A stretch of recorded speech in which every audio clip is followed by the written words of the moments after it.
Fossil ફ્યુલનો પણ બચાવ કરી શકીએ છીએ, એટલે આનો ઉપયોગ કરવો જોઈએ. હું રૂટીનમાં કરું છું, સાયકલ પણ ચલાવું છું, આ પણ કરીએ છીએ.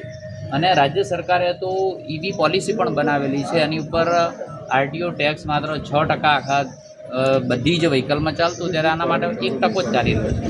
ત્યારે આનો વધુમાં વધુ ઉપયોગ કરવો જોઈએ. અને માન્ય નરેન્દ્રભાઈ જ્યારે પહેલ કરી હોય, રાજ્ય સરકાર જ્યારે પહેલ કરતી હોય, અનેક મંત્રીશ્રીઓએ જ્યારે પાયલોટિંગ લેવાની ના પાડી હોય, તો બચત કરવાનો આપણો જે સ્વભાવ છે એ આ રીતે પણ કરી શકે.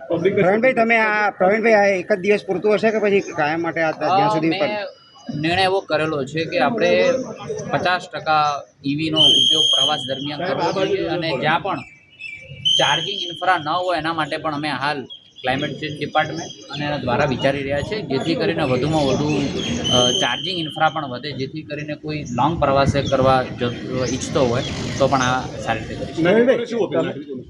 નાગરિકોને એટલી જ અપીલ કરીએ છીએ કે આજે સારા એવા દરેકના ઘરમાં જ્યારે બીજું ઓપ્શન વ્હીકલનું જે છે ખરીદવાનું એ ઈવી લેતા હોય છે, તો નાગરિકને અપીલ કરી જ્યારે બીજું ઓપ્શન આપણે જ્યારે પરચેસ કરીએ ત્યારે ડીઝલ પેટ્રોલની જગ્યાએ આપણે ઈવી પસંદ કરીએ એવું નથી. તમારા મત વિસ્તારમાં તમે ટેલિફોનિક સંદેશ આપવાની એક નિર્ણય કરી શકો? હા, લોકોને ઓછામાં ઓછું ગાંધીનગર આવે અને ડિજિટલના માધ્યમ દ્વારા પણ લોકોની રજૂઆત સાંભળી શકીએ એવો સંદેશો દરેકને વિનંતી કરી છે.